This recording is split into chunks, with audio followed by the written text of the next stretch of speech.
Assalamualaikum warahmatullahi wabarakatuh. Pertama-tama, marilah kita panjatkan puji dan syukur kehadirat Allah Subhanahu wa Ta'ala, karena atas rahmatnya saya berkesempatan untuk memaparkan tugas UAS di kesempatan kali ini.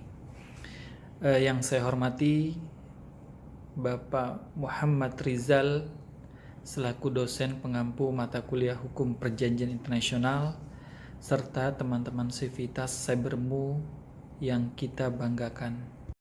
Pada kesempatan yang baik ini, saya akan mempresentasikan salah satu konflik yang pernah terjadi antar negara, yaitu sengketa teritorial terpanjang dan paling kompleks dalam sejarah hubungan internasional, yaitu sengketa Kepulauan Kuril antara Jepang dan Rusia dalam perspektif hukum internasional.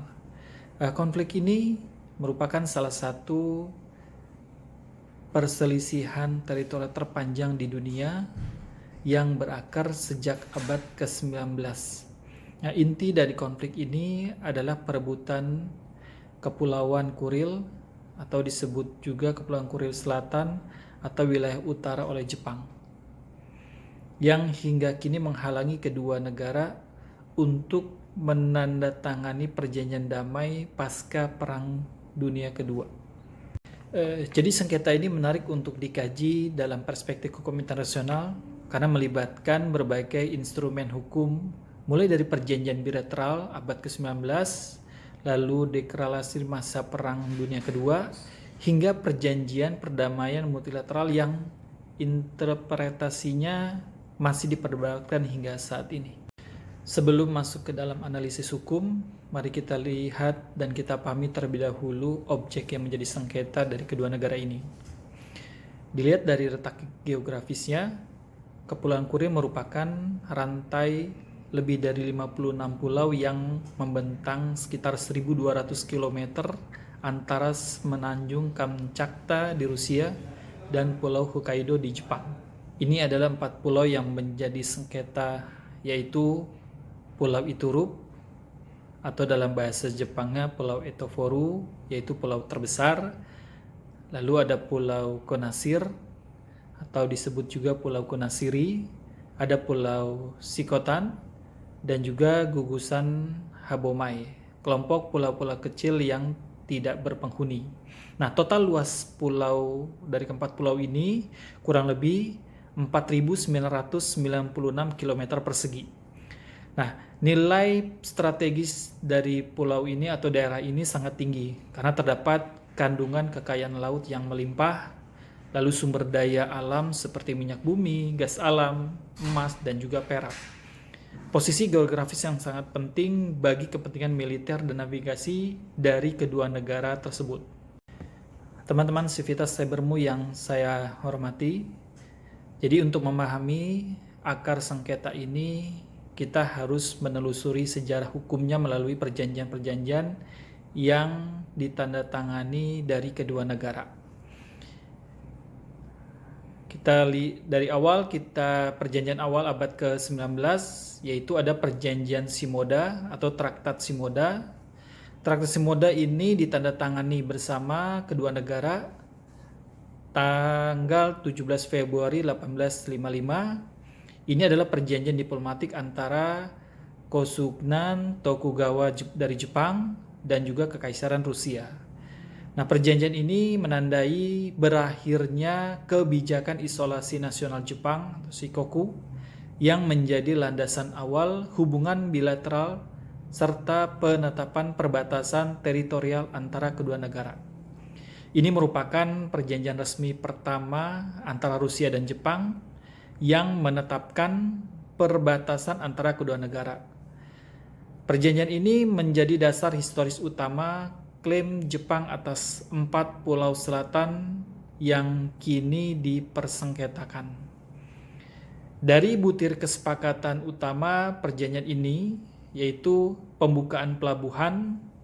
Jadi Jepang membuka 3 pelabuhan untuk kapal-kapal dari Rusia, yaitu daerah Kota Shimoda, Prefektur Shizuoka, Ini adalah kota pelabuhan bersejarah di ujung semenanjung Izu yang terkenal sebagai tempat pendaratan kapal hitam atau Black Ship Commodore Matthew Ferry pada 1854 yang mengakhiri masa isolasi Jepang menjadi lokasi konsul, dan ini juga menjadi konsulat dari Amerika pertama di Jepang.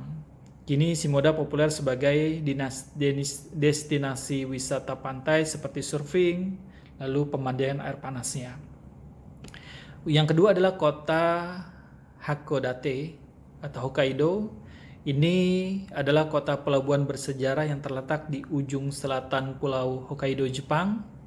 Kota terbesar ketiga di Hokkaido ini sangat terkenal dengan pemandangan malamnya yang spektakuler, kekayaan kuliner, laut, dan juga pemandangan arsitektur bergaya barat yang unik.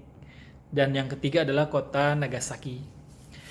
Lalu dari perjanjian ini ada penetapan perbatasan yang menetapkan batas wilayah antara Jepang dan Rusia terletak di antara Pulau Etoforu dan juga Pulau Uruk. Kepulauan ini di selatan batas ini diakui sebagai wilayah Jepang.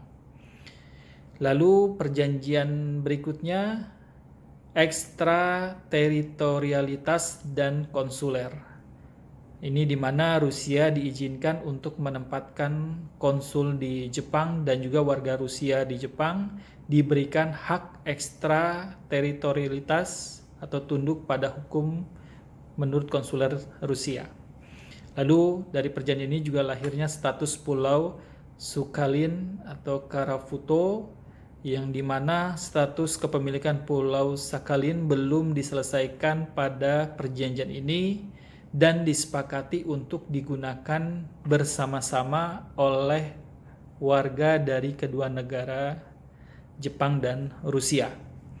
Jadi perjanjian ini menetapkan bahwa Pulau Uruk menjadi miliknya Rusia dan Pulau Iturup dan juga pulau-pulau di sebelah selatannya termasuk Kunasir, Shikotan, dan juga Habomai ini menjadi milik Jepang. Lalu ada setelahnya perjanjian Saint Petersburg atau Traktat Saint Petersburg. Ini ditandatangani bersama tanggal 7 Mei 1875, merupakan perjanjian pertukaran wilayah yang disepakati antara Kekaisaran Rusia dan juga Kekaisaran Jepang. Melalui perjanjian ini, Jepang menyerahkan seluruh kendali atas Pulau Sakhalin ke Rusia sebagai imbalan atas pengakuan kedaulatan penuh Jepang oleh Rusia terhadap Kepulauan Kuril.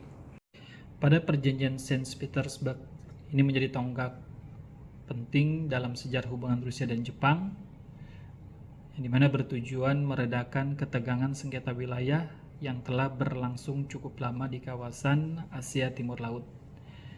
Setelah perjanjian abad ke-19, lalu ada perjanjian awal abad ke-20.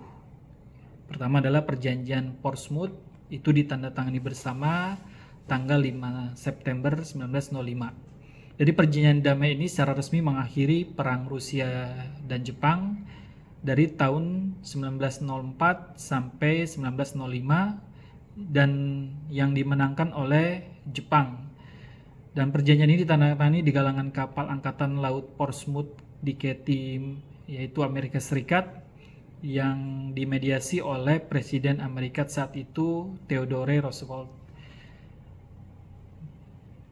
Perjanjian ini mengenai peristiwa cukup penting. Isi dari perjanjiannya yang pertama adalah hegemoni Jepang, yang dimana Rusia mengakui kepentingan politik, militer, dan juga ekonomi Jepang di Korea. Lalu ada isi dari perjanjian ini, wilayah Manchuria.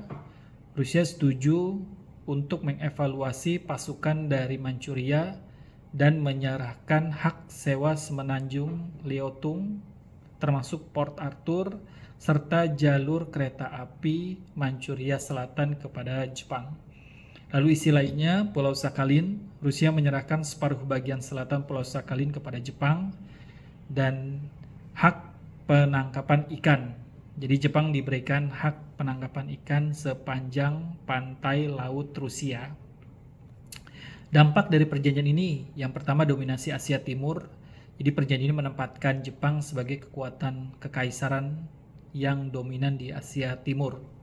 Kebangkitan Asia, jadi kemenangan Jepang atas Rusia ini memicu kebangkitan nasionalisme di berbagai negara Asia termasuk Indonesia, karena membuktikan bahwa bangsa Asia ini mampu mengalahkan kekuatan militer Barat. Dan adanya protes di Jepang, jadi dari perjanjian ini memicu kemarahan publik di Jepang, yang dimana karena dianggap gagal memaksa Rusia untuk membayar ganti rugi atas perang yang terjadi. Konsekuensinya, Jepang memperoleh bagian selatan di Pulau Sakhalin, yang dimana perjanjian ini mencabut ketentuan perjanjian Shimoda dan juga perjanjian Saint Petersburg di awal abad ke-19 sebelumnya. Yang menjadi poin penting dari secara hukum dari perjanjian ini adalah bahwa seluruh rangkaian perjanjian ini mulai dari perjanjian Shimoda 1855, lalu perjanjian Saint Petersburg 1875, dan perjanjian Portsmouth 1905 merupakan perjanjian bilateral yang mengikat para pihak berdasarkan asas fakta San Servanda atau perjanjian yang harus saling dipatuhi. Nah, fakta utamanya adalah tanggal penandatanganan dari perjanjian ini itu 5 September 1905 dan dimediasi oleh Presiden Amerika Serikat yaitu Theodore Roosevelt yang kemudian dianugerahi sebagai hadiah Nobel perdamaian atas perannya dalam perjanjian ini. Nah, saudara-saudara Civitas Cybermu yang saya hormati, titik balik yang paling krusial terjadi pada Perang Dunia Kedua. Mari kita telusuri instrumen hukum yang mengubah status Kepulauan Kuril. Pertama ada Deklarasi Kairo 1943. Deklarasi ini menyatakan bahwa Jepang akan kehilangan semua wilayah yang direbutnya dengan cara kekerasan.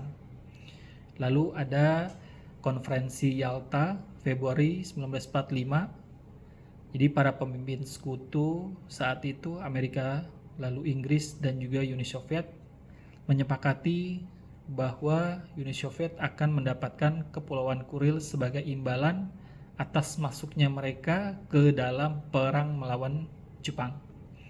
Dari perspektif hukum internasional, ada masalah serius di sini. Konferensi Yalta merupakan kesepakatan antar pemimpin sekutu, bukan perjanjian bilateral antara Uni Soviet dan juga Jepang. Jepang tidak hadir dan tidak memberikan persetujuannya. Ini berpotensi melanggar asas fakta tertis nek dosen nek prosun, yaitu perjanjian tidak dapat membebani atau menguntungkan pihak ketiga yang tidak terlibat.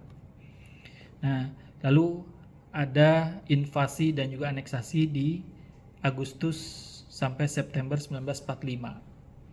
Ya, di mana 8 Agustus Uni Soviet mendeklarasikan perang terhadap Jepang, lalu 18 Agustus sampai September ini pasukan Soviet menduduki seluruh Kepulauan Kuril, dan 2 Februari 1946 Uni Soviet secara resmi menganeksasi kepulauan tersebut.